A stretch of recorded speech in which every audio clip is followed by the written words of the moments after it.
Mere Conservatism.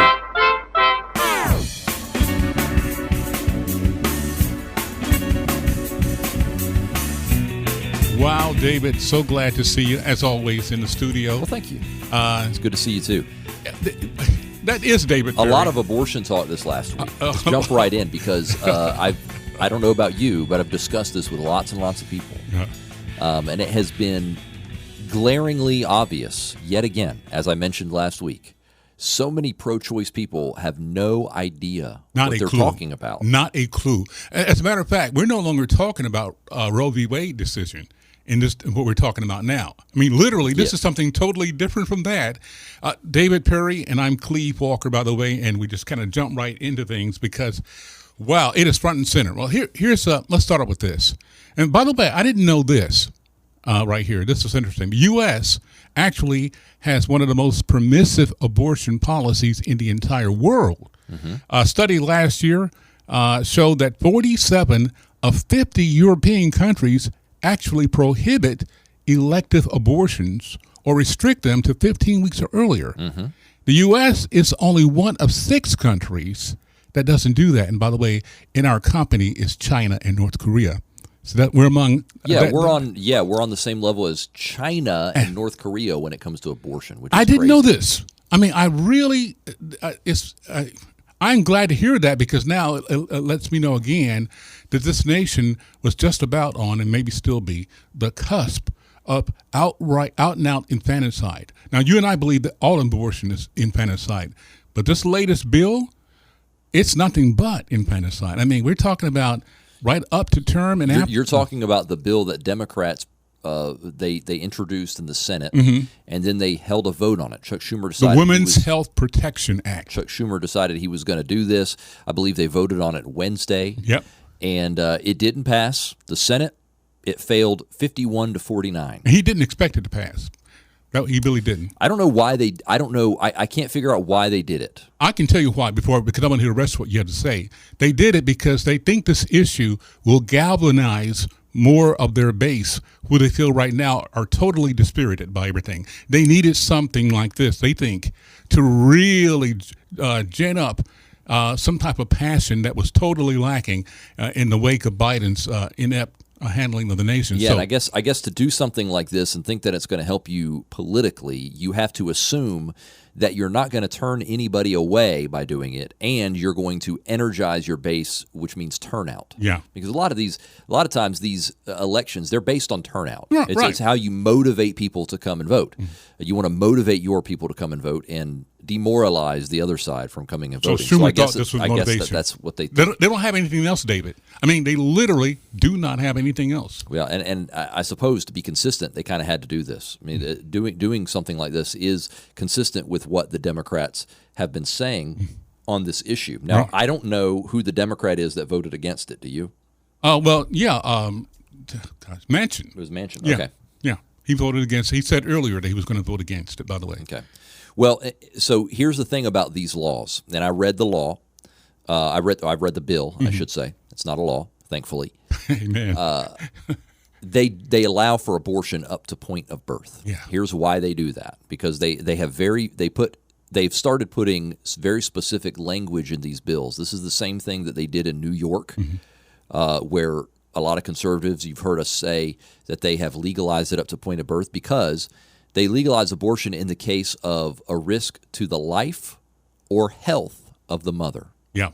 Life or health. And that's a very important distinction because that's a gigantic gray area. The health of the mother is a big gray area that basically allows you to have an abortion for any reason up to the point of birth. And that's why we say that that's what it does, because that is what it does. In other words, a doctor could say, well, this person is at risk for postpartum depression. That's a risk to their health. We're going to abort this baby.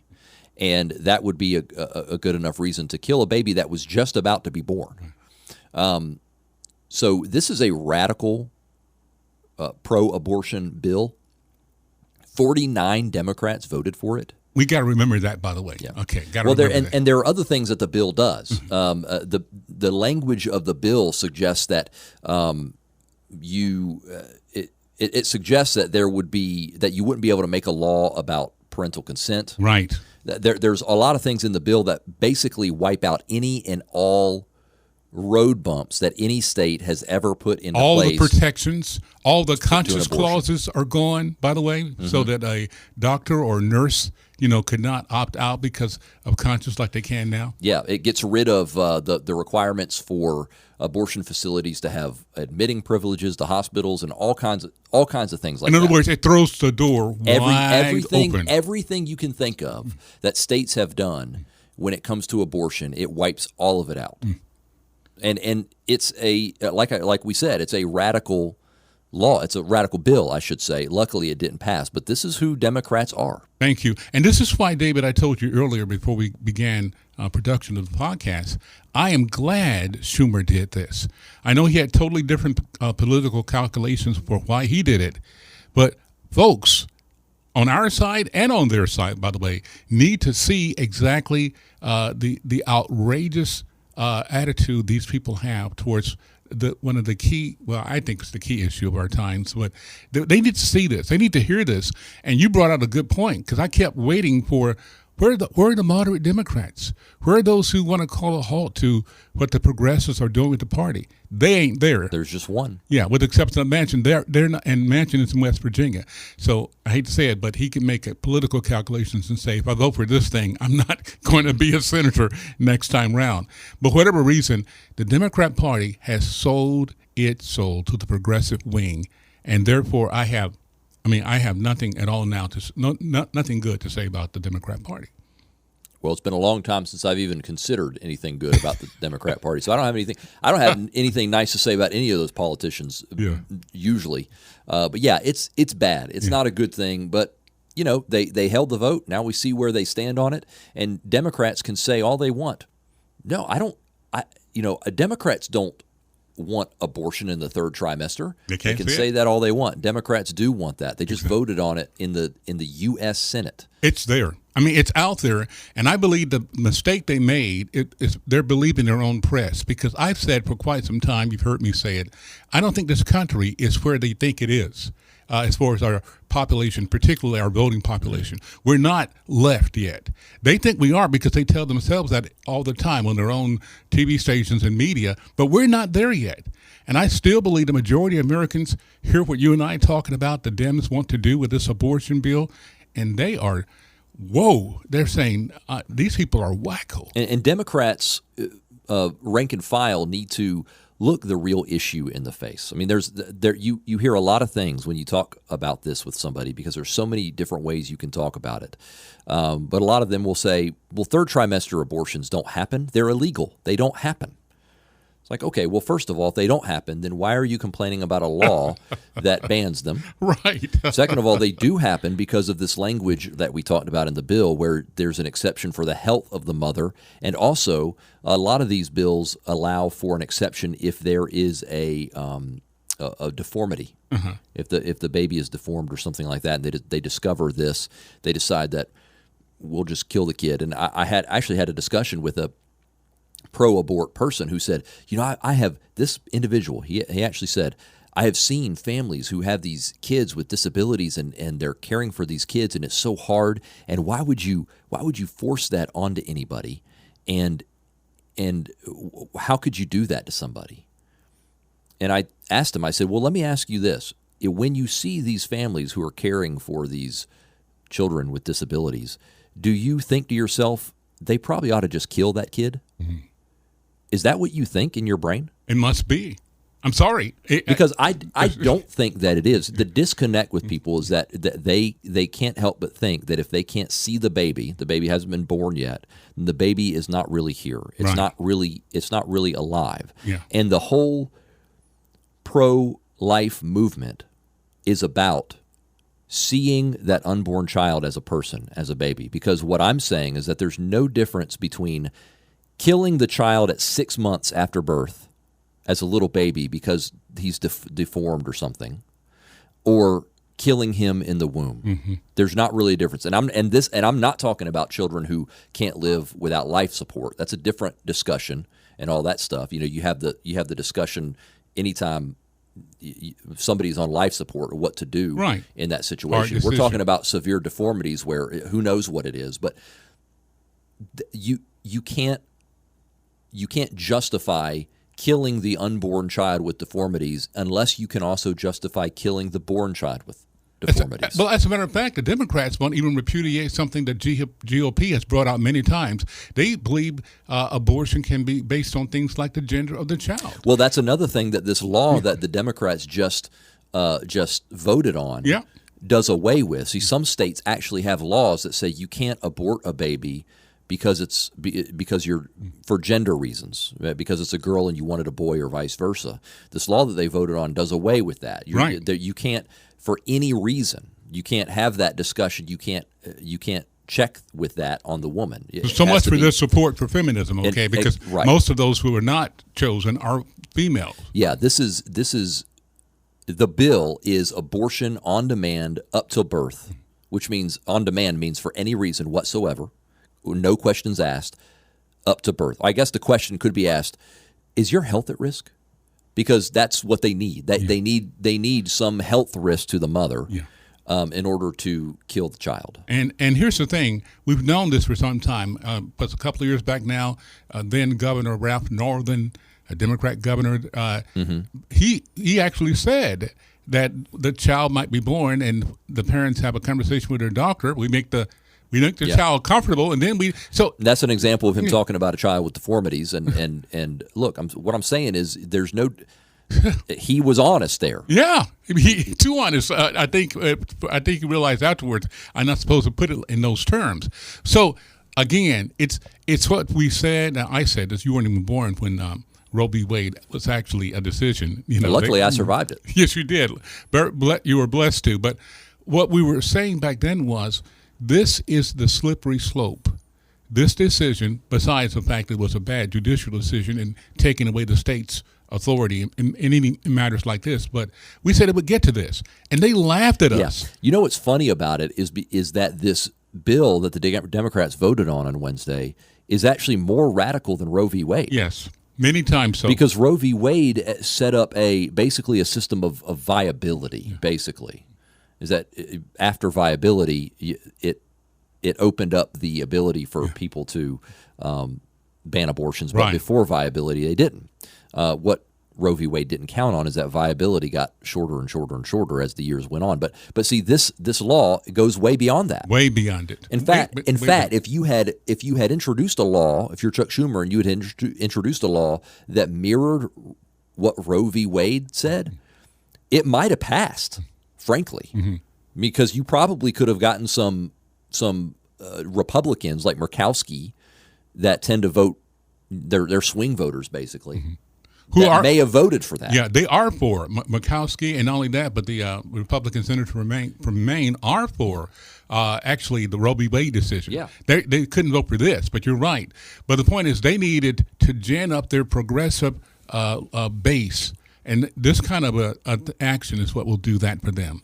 So, and in the meantime, there's a baby formula shortage in the country, which is a really big problem. And there's inflation is obviously a problem. We're spending $40 billion on Ukraine for some reason. It's a mess. It's almost unbelievable to think that a year and a half ago Donald Trump was president, and even though there was a pandemic raging through the country and the world, we were much better off. Well, you brought up the baby formula thing, okay, and I'm glad you did, because a Republican lawmaker from Florida, her name was Representative Kat Cammack, I believe, Kat Cammack, anyway, said in a video was posted on Facebook, they are sending pallets of baby formula to the border, okay. And he was saying, meanwhile, in our own district, we can't find baby formula.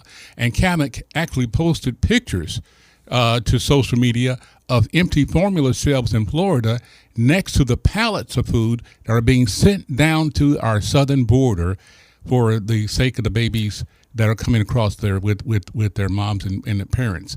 David, what is wrong with this picture? Look, babies at the border need to eat too. Right. So I am sympathetic. Yeah, but that's not the issue. That issue. Yeah, that's not the main issue. But yes, you have to wonder what where is your brain at when people in this country now can't get it, and they're struggling to find it? And where did they get it? Where did the government get it? Where is it coming from? And it's a real problem. I mean, what it tells me is this. Again, over and over again, this president and this party has shown that Americans come last in their calculations, that they care more about the borders of Ukraine than they care about the borders of our own nation, that they care more about the babies of those who are coming across here illegally than the babies of our own nation who also are facing a shortage. In other words, their policy is Americans last, just like it was Trump's policy, America first. It's funny. It's the very opposite. Yeah, well, and I'd like to see the administration answer for that. I'd like to see because they haven't really talked about the baby formula shortage. It feels like we are such a sick country right now, doesn't it? I mean, I know Roe v. Wade. There's a reason for it. Roe v. Wade. Yeah, I know Roe v. Wade looks like it's going to be overturned, but you see 49 Democrats voting for this radical pro-abortion bill, and then you see the fact that we don't seem to have enough formula to feed our babies, that it's really hard right now for our babies to be fed with moms formula. Are having trouble. I mean, they're having trouble getting like, how sick does that makes us look really sick. It makes us look like a third world country. I mean, the greatest nation on earth has literally been reduced to the point that our supply of baby food now is in question. Yeah. And David, I actually do get outraged now more than I normally do. I mean, I thought I couldn't get outraged anymore. But I'm telling you, every time I think I can't, something comes up that shows me, no, they can go lower. They can do more outrageous stuff than we ever seen. And this is why I know there's a God, okay? Well, I know there's a God because I'm a believer, but for God's grace and mercy, the Democrats might have gotten enough lawmakers to pass all this stuff. I mean, if they had gotten a wider margin, if there was not a Manchin-type person in the Senate, we would see stuff like this become the law of the land. And by God's mercy, they were not able to do it because they would have done it. They would already be controlling all of our elections from the federal level. Mm-hmm. I mean, think of what could have happened. Filibuster would be gone. Would be gone. Think of what could have happened if they were able to get that enough dominance in both those houses. Oh my God goodness. Has certainly been gracious. Yes. Totally undeserved. Yeah. It would have been over with. It would have been over with. And I'm just praying that now that it's out in the open, the radical things that the progressives who now own the Democrat Party, the radical things that they want to do, I'm thinking they're going to be a real recoil on the part of not just Republicans, but everybody of any sane, consistent, logical thinking, and it should be a bloodbath for the Democrats in the midterms, and it should be the same in the presidential election. Are you suggesting taking up arms, Cleve? That's a call good. To arms. You made a good point there. I better just put a bloodbath. You got to go easy on your rhetoric there. I'm laughing. I mentioned that because the mayor of Chicago recently came out and said that it was a call to arms for LGBTQIA plus apostrophe S9 hashtag. Yeah. The list goes long. But it was no problem for the media. Yeah, she can say stuff like that. It's violent rhetoric, no doubt. It's funny when Trump can say, we're going to go to the Capitol and peacefully and patriotically protest, and that counts as inciting a riot, right? Inciting an insurrection. But she can say, go to their houses, and it's a call to arms and stuff like that, but that's fine. Yeah. No outrage. Again, the outrage is getting so bad that if, by God's grace, again, we survive this period because, we don't know the consequences of a lot of this stuff. It may be such that a recession may be so deep or what follows it may be so bad that it may be almost impossible to recover. Mm-hmm. So I'm just simply saying if God gives us another opportunity to right this ship, and this is why the Democrats are desperate, because if they do get booted out real badly, I don't think they get another chance. At least not immediately. And so that's why they got to do what they're doing right now. Well, it feels like there's a generation of Democrats that are about to be done. Mm-hmm. There's a lot of old Democrats right now, Cleve. Yeah. A lot of them. Notice And it does feel like that if they lose in November, this is the end for them. And I think Schumer is one of those guys. I think Nancy Pelosi is one of those guys. I think Biden is one of those guys. And there's a lot of Democrats that are in that boat. And so, you're starting to see the next generation of Democrats having to, make up the ground here. And they might be different. Maybe they'll be more like AOC. I don't know, because she's going to be around for a while. And maybe all the Democrats coming up will be like that. But I hope not. Yeah. I hope that we'll have more like Manchin. Well, I don't know. Or none at all. I just don't believe that the Democrat Party has, with the exception of Manchin and sometimes Sinema, I don't think they have any moderates anymore, and I don't think they want them. Okay, they're giving the word to the moderates. There might be some in the House, but a lot of them may be losing their seats. Yeah, because the moderate Democrats in the House are in these swing districts that are.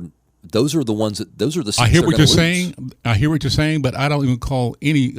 If a Democrat does not come out and speak out against this bill, I'm talking about both in the House and Senate, not the ones who have a right to vote on it. But you're a Democrat. If you don't come out and say that this bill does not represent America, that this is wrong, and speak out against it, I include you in the bunch. You're a Democrat. Your party is gone. It is bankrupt.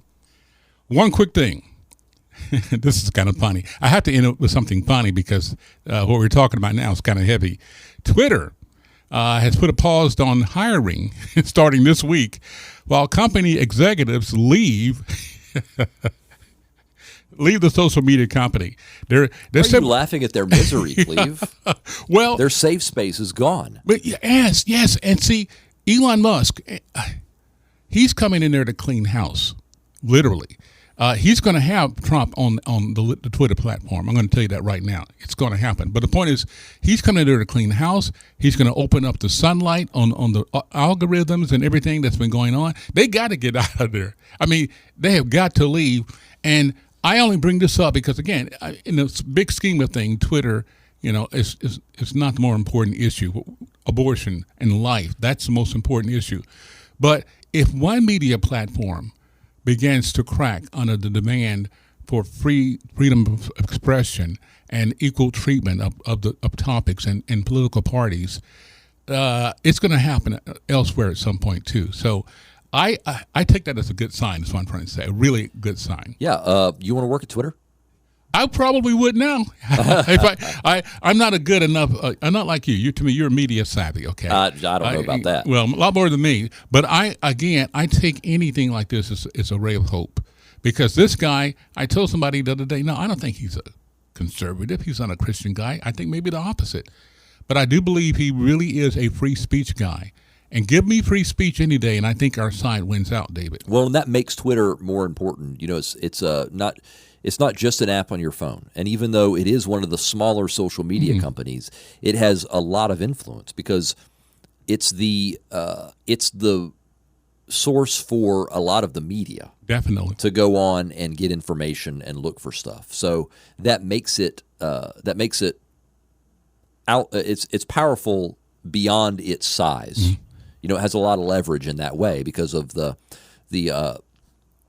influencers that are there that gather information there. So it's an important space, and I think it's a really good thing. I would work there. I don't know what I would do because I'm not. You say that I'm media savvy. I don't know about that. I'm not all that tech savvy either. But it is interesting to me, and I do love I do love to communicate, and it's an important platform. It's a really big deal. If Musk does with it what we think he may do with it, it's going to be huge. It's going to be very huge. And look for attacks on him by both the government. I understand the SEC. It's already happened, yeah. Yeah, the SEC is going to be investigating him for something he didn't completely disclose in the process of getting his shares of Twitter. And we got a Truth Information Council coming up, and I'm sure we'll have Twitter right in the bullseye. Yes. You know what I'm saying? So absolutely, they're marshaling their resources to stop it. And we need to know this. Yeah, we do, and we need to use the platform. I mean, we do. We need to use the platforms that we have at our disposal. We need to be good stewards of what we have, and we need to speak. And we need to understand, and this is another outrage, so I'm taking a step back, that this government literally has sicked the mobs on the Supreme Court. They have literally left them hanging. This is serious. Alito has had to go into hiding, basically. Yes, this is serious. And I don't want to forget that. I mean, that's awful. I knew that they would aim the agencies of government against American citizens, but they're saying, hey, it's open season now on these conservative justices on the Supreme Court.